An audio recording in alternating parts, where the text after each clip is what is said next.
Halo bro, ketemu lagi sama gua dari The New Project. Kali ini gua akan kasih video yang sangat-sangat bermanfaat buat kalian di rumah dan buat motivasi nih buat kalian untuk menjadi pengusaha-pengusaha muda supaya sukses. Gimana sih kiat-kiat rahasianya? Terus nanti akan diberikan cara-caranya. Mau tahu gimana?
Oke, sekarang udah bersama gua nih, Bro Misbah Jamal Alislami, pemilik sekaligus owner dari Aprilia Studio.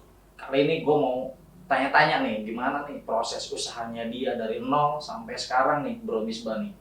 Oke, pertama-tama gue mau tahu nih, Bro. Bagaimana sih sejarah atau awal mula Bro Misbah ini memulai bisnis ini nih? Awal gue mulai bisnis ini pertama di henna dulu. Istri gue bikin lukis henna pernikahan. Pas di perjalanan tahun 2016, gue mikir kalau misalkan gue cuma di henna, gue ngandelin di henna, gue nggak akan bisa. Karena sampai kapan bini gue bisa terus kuat gitu, sampai umur berapa gitu. Terus gue main ke tempat pengantin, gue nggak sengaja ngeliat tuh barang. Gue nggak tahu tuh namanya mahal, namanya wedding box, gue nggak tahu. Gue pikir nikah tuh cuma ya pakai mahal, pakai ini aja, pakai apa namanya, seserahan doang gitu. Nggak tahu ada mahar, nggak tahu ada ring box. Dan saat itu gue juga masih jualan henna. Henna gue lagi bagus, tapi gue pikir kira-kira 5 tahun ke depan di bisnis masih bagus nggak sih gitu. Setelah gue ketemu gak sengaja, gue inget banget gue di Ragunan di daerah Pasar Minggu situ. Gue ke pengantin, gue lihat dan akhirnya dia ngasih tahu nomor pembuatnya. Gue minta, lu bikin di mana? Gue sampai di pembuatnya, gue sharing-sharing sama pembuatnya, dan akhirnya tahun 2016 gue ketemu satu orang yang gue paling berpengaruh sama perkembangan bisnis gue gitu. Jadi gue ketemu namanya Mbak Rosa, gue ketemu ngobrol-ngobrol sharing-sharing mengenai bisnis di dunia mahar sama di dunia pernikahan khususnya perlengkapan. Baru gue start di situ awalnya, karena gue pikir rasa gelisah gue dengan bisnis yang gue jalanin dulu, kira-kira 5 tahun ke depan tuh bisa nggak sih terus bertahan gitu. Bisa nggak sih gue banyak orang, gue bisa ngetim dengan bisnis henna gue. Sedangkan henna itu kan bisnisnya perorangan, individu. Dia mesti istri gue yang jalan. Sedangkan gue nggak bisa. Dan gue ngeduplikat ke orang untuk henna itu agak susah, agak berat. Akhirnya gue coba cari bisnis yang sekiranya banyak manfaat buat orang gitu. Situ gue bikin, akhirnya gue cari ketemu di Mahar tahun 2016. Gue start gue di Mahar. 2016 start dari Henna henna dulu ya pertama ya bro ya. Oke. Untuk yang kedua nih bro, kenapa sih dan bagaimana bisa lu tuh memilih bisnis dari henna terus tiba-tiba ke pernikahan nih bro? Mana gini, gue sendiri nggak ada modal. Gue background keluarga gue guru bapak gue. Terus dari saudara-saudara gue pada kerja semua. Dan gue kuliah pun nggak rencana mau jadi pengusaha awalnya. Gue pikiran gue kerja, gue kuliah lulus, gue kerja. Nah, pas sampai gue dunia kerja, ternyata nggak semudah itu gitu. Apalagi gue udah nikah. Gue nikah lebih banyak minusnya daripada lebihnya gitu. Lebih banyak utangnya. Akhirnya gue pikir mana bisnis yang kira-kira bisa gue andelin, tapi modalnya kecil gitu. Akhirnya gue coba cari bisnis jasa. Karena gue tahu jasa itu modalnya nggak ada. Modalnya kecil, dia biasanya modalnya cuma kalian satu tenaga aja sih gitu. Dan modalnya relatif kecil dan mungkin relatif gede. Akhirnya gue di situ gue cari pilih, nah ketemu di henna waktu itu. Akhirnya henna gue berkembang, gue pikir mana bisnis yang kira-kira sama modelnya gitu, nggak jauh. Jadi gue coba membuat peluang-peluang baru dengan jalan yang sama. Gue nggak mau pindah bisnis lain, gue terus gue cari yang sekiranya itu jalan sama bisnis henna gue di pernikahan, dan itu jasa juga nggak pakai modal. Akhirnya gue pilih dari itu ketemu di Mahar, gue fokusin ke Mahar. Bahkan sampai sekarang pun yang pernah pertama ngajarin gue itu, gue rasa dia jauh tinggal sama gue, dan gue sering komunikasi juga. Gue masih sering gue bilang makasih ya atas perjuangan lu gitu. Beberapa tips dari lu, gue bisa jalan sama juga sampai sejauh ini gitu.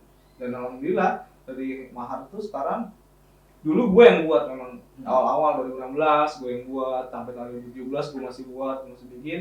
2018 gue coba putar arah, jangan sampai gue yang bikin. Gue cuma marketing sama cuma apa namanya, buat ini aja sih, nge-brand aja gitu, nge-branding. Akhirnya gue sepakat, gue cari orang, gue latih. Ternyata nggak susah itu yang gue pikir dulu. Ternyata sekarang gue bisa banyak tim, dan akhirnya ya sampai saat ini gitu. Sampai saat ini bro ya, dari 2016 sampai saat ini bro ya. Terus kalau nih misalkan orang ini pengen ada nanti misalkan yang lain ingin memulai usaha seperti Bro Misbah nih. Nah itu rentang waktunya relatif berapa tahun tuh bro untuk sampai kayak Bro Misbah ini saat ini? Di bisnis gue di henna, gue ada komunitas. Dia sekarang tadinya gue yang muter arah awal pertama dari henna langsung ke jasa yang lain gitu. Karena gue pikir, gue sadar kemampuan manusia tuh sampai kapan sih gitu. Apa sampai bini gue tua masih bikin henna? Nggak mungkin. Gue kasihan. Akhirnya gue pikir gue udah mulai muter arah ke Mahar. Bahkan sekarang banyak juga di komunitas gue di henna art, di wilayah tertentu udah banyak yang bikin Mahar juga. Sama apa namanya, ringbox gitu dan segala macam perangkat pernikahan. Tapi mereka tetap selalu sama gue, gimana cara untuk dapetin omsetnya gitu, gimana cara dapetin klien. Ternyata yang mereka itu nggak semudah yang dia bilang gitu. Dan kalau misalkan saran gue, kalau misalkan apapun bisnis yang mereka lu pengen lakuin gitu, maksudnya jangan terlalu tiru orang, jangan terlalu tiru bisnisnya gitu. Jadi lu tiru orangnya juga. Tiru orangnya. Jadi juga. yang lu pada itu dari orangnya kenapa sih bisa berkembang. Yang lu jangan karena bisnis ini bagus nih, gue coba duplikat gue juga bisa gitu. Nggak gitu. Itu nafsu buat bisnis, nggak bisa. Tapi kalau menurut gue pribadi, lu pilih orangnya. Jadi pengalaman itu orang lu jadi ke bisnis. Kalau di Mahar sendiri tips dan triksnya menurut gue ya pertama banyakin referensi dulu. Lu mau arahnya kemana? Terus lu tutup pasarnya mau kemana? Jelas kalau di Mahar sama Linux itu dia pasarnya tuh agak sedikit susah gitu. Karena itu bukan sesuatu yang harus wajib. Jadi itu sebagai pilihan alternatif ketiga, bahkan keempat, kelima setelah yang lain gitu. Jadi pertama lihat pasar dulu mau kemana, cari referensi dulu, terus mau kemana arahnya, dan lihat letak geografis tempat lu di mana lu mau bangun, dan gimana keadaan warga sekitarnya, butuh nggak itu, kayak gitu. Paling kayak gitu sih. Ya gitu aja ya. Terus gini bro, selama lu dari usaha awal itu dari henna sampai saat ini pasti dong ada namanya apa sih kendala-kendala, terus cobaan-cobaan itu bro, itu apa aja tuh bro yang paling lu emang bener-bener membuat lu sampai saat ini sukses, itu apa, kendala apa yang bisa bikin lu termotivasi gitu, gua bisa gitu. Tahun 2013 gue di Hena, Mhm. ke lari ke 2016 di Mahar, banyak hal yang memang yang membuat gue makin kuat gitu. Eh, Mungkin sebagian orang lihat, wah gue enak sekarang gitu, Mhm. tapi dulu nggak. Gue ya kalau misalkan dia ngomongin orang itu gue sering banget. Mhm. Terus karena saya istri gue ya, istri gue karena yang bikin enak, dia bilang, banyak yang bilang gini, Mis, lu kok ngebudakin istri lu sih, kok istri yang bikin. Mhm. Dia nggak tahu kalau gue yang marketingin, karena istri gue tuh nggak bisa marketing dia. Mhm. Gue yang macam marketing, dia yang jalan, dan gue jalan cuma berdua, dan gue pikir bodo amat, gue nggak peduli. Sampai tulisan itu muncak, gue datang ke satu ustadz, gue tanya, Ustadz, gue punya bisnis kayak gini, gue yang main enak, istri gue yang bikin, dan gue melakukan penjualannya, itu gimana? Oh sah-sah aja kok, Rasulullah kayak gitu kok, Mhm. sama mau dijek, gue bilang. Mhm. Oh ternyata nggak masalah, akhirnya terus gimana bisnis gue, lanjutin, gue cari bisnis yang lain. Nah pas di Mahak, gue coba ngebuktiin ke orang-orang gitu. Tadinya gue minjem duit susah banget dulu, nggak pernah ada yang minjemin gue duit kalau gue butuh. Eh, Semua orang ngomongin gue, katanya gue malas lah, segala macam. Ya karena ngeliat gue nggak punya apa-apa. Tapi gue sampai saat gue bikin Hena kan, gue jalan ke Bekasi, gue jalan, gue sampai di halte itu gue mikir anjing gue cuma bilang gini sama istri gue, masa iya sih, mau sampai kapan kita gini, gue bilang. Gila gue udah capek, tapi nggak bisa, kita mesti kejar terus nih bisnis gue. Kenapa? Kayak ini menurut gue sapi perah gue gitu. Sapi perah itu berarti ini yang bisa gue ambil susunya di bisnis. Jadi saat sapi perah ini gue ambil, harusnya gue mikir gue harus buka sapi perah berikutnya gitu. Berarti yang gue bini gue. Makanya gue dari bisnis tuh gue nggak pernah namanya gue beli dulu barang. Gue sampai di bisnis berkembang, gue nggak pernah beli untuk pribadi gue, nggak pernah. Jadi semua selalu gue kasih ke bisnis. Sampai sekarang tahun 2019 akhir baru gue mikirin bini gue, ya saatnya gue bisa buat beli yang gue pengen gitu. Karena udah waktunya. Kalau dulu gue nggak bisa. Dulu gue sampai 4 tahun gue ngembangin, gue nggak pernah jalan-jalan, gue nggak pernah kemana. Gue bener-bener masuk ke dalam kolam deh, masuk ke apa namanya, udah gak usah kemana, paling itu gue. Terus hal positifnya, hal negatifnya sebenarnya sih lebih banyak positifnya kalau sekarang ya. Dulu mungkin ada gelisah gue capek, masih ya sih gue nggak bisa ngebanggain orang tua gue, masa gue nggak bisa sih ngebanggain mertua gue, karena mereka pun udah gelisah sama kehidupan gue. Bahkan gue resign kerja kan mereka gelisah, lu gimana anak mau makan apa, gue gue satu sih, gue tetap yakin gitu dari sini gue bisa berkembang. Jadi itu gue coba kuliah sama istri gue, ketemu. Yang jelas gue udah pernah ada di tiga posisi. Pertama posisi gue nggak punya duit sama sekali, gue racing sama keluarga gue. Terus posisi kedua, gue di tengah-tengah, bisnis berjalan, gue dikatain pelit. Lu bisnis udah jalan tapi lu nggak bisa makan apa. Tapi kalau lu nggak bisa sih beli apa-apa buat makan aja, buat beli pakaian aja nggak bisa. Ketiga ya sekarang posisi yang menurut gue udah lumayan nyaman gitu. Dan ya itu mereka, gue selalu bilang ke istri gue dan ke teman-teman gue gitu, tangan lu cuma satu bro, gue bilang. Kalau mulut orang tuh banyak, nggak bisa lu tutupin mulut semua orang. Tapi saling paling penting adalah tutup kuping lu buat dengerin mulut orang gitu. Lu gas terus, gue bilang. Paling itu sih kalau gue. Oke. Terus tadi sudah dijelaskan kan sama Bro Misbah nih, untuk modal utama sebenarnya untuk usaha ini adalah keyakinan dan tidak peduli dulu dengan sekitar, walaupun ada cuatan-cuatan negatif gitu kan. Nah, kira-kira selain itu apa nih Bro Misbah? Modalnya nih yang harus dipersiapkan untuk usaha seperti ini tuh apa? Selain dari keyakinan sama I don't care lah dengan sekitar gitu.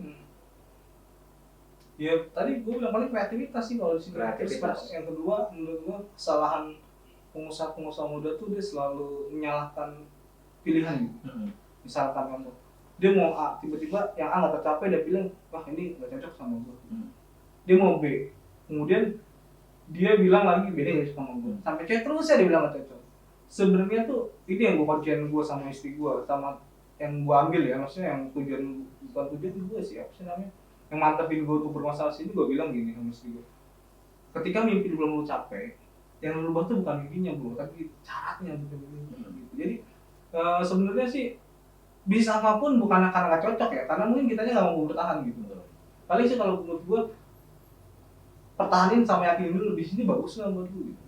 Jangan sampai bisnis gue nggak pernah namanya dulu sama istri gue bikin bisnis itu yang sekiranya buat ada-ada aja lah, mumpung gue lagi nganggur misalkan.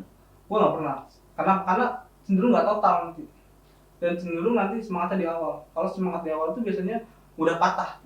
Kalau semangat kenceng pas tengah-tengah patah dia mudah lari, udah ditinggalkan nggak cocok sama gue gitu.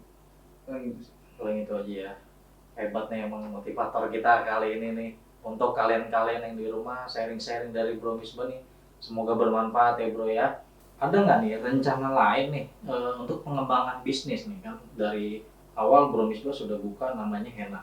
Terus berkembang menjadi hantaran pernikahan dan sebagainya lah ya. Nah terus ada nggak nih pemikiran untuk gue mau usaha lain-lain nih gitu?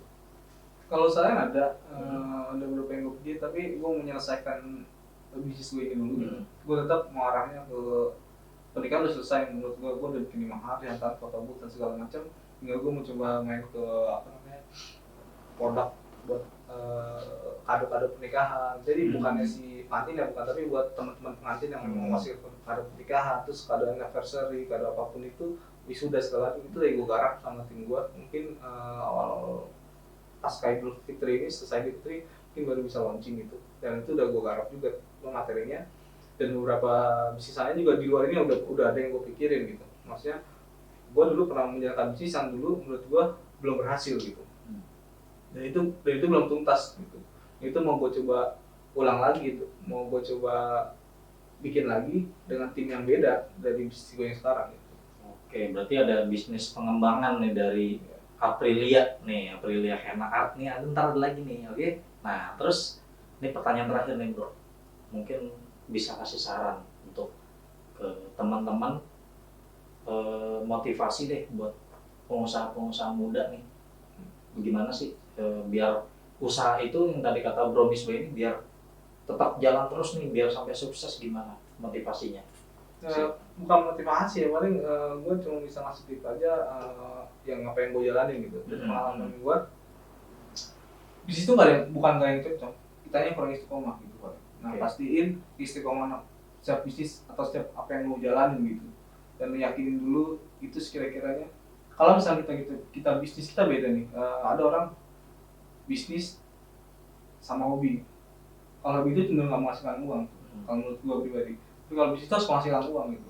Nggak ada bisnis yang mencarinya untungan kita mah sedikit aja, yang penting untungnya berkah gitu, nggak bisa. Menurut gue bisnis itu yang paling bagus tuh lo cari dulu keuntungannya gitu. Ketika di bisnis itu ada keuntungan, lo kejar terus. Tapi kalau saat bisnis itu nggak ada keuntungan, apa yang lo kerjain gitu. Tapi kalau hobi, ya memang nggak ada keuntungan di hobi. Hobi itu nggak bakal ada keuntungannya. Dulu gue sama bini gue awalnya hobi. Hobi gue suka bikin, tapi setelah gue suka hobi, gimana cara hobi gue bisa jadi bisnis nih? Otomatis gue pilih dong, bisnisnya harus ada keuntungan. Jadi hobi gue harus gue hitung modalnya berapa, keuntungannya berapa gitu. Nah, sama istiqomahan itu tadi gue bilang, karena anak muda tuh gitu kan, nggak perlu lu ngotot di awal, semangat di awal. Itu menurut gue agak kurang bagus ya. Ini beberapa gue ngobrol sama motivator ya, ngobrol sama keren, mereka yang gas di awal biasanya cenderung cepat patah tuh. Ada tuh coba dikit kita langsung patah gitu. Tapi mereka yang bisnis itu sebenarnya analisis data, nggak bisa dipungkirin. Bisnis itu ya harus analisis gitu. Lu lihat dulu analisis datanya. Analisis itu bukan berarti lu lama gerak ya. Misalkan lu baru mau bikin bisnis, lu hitung dulu keuntungan berapa, itu juga nggak bakal jalan.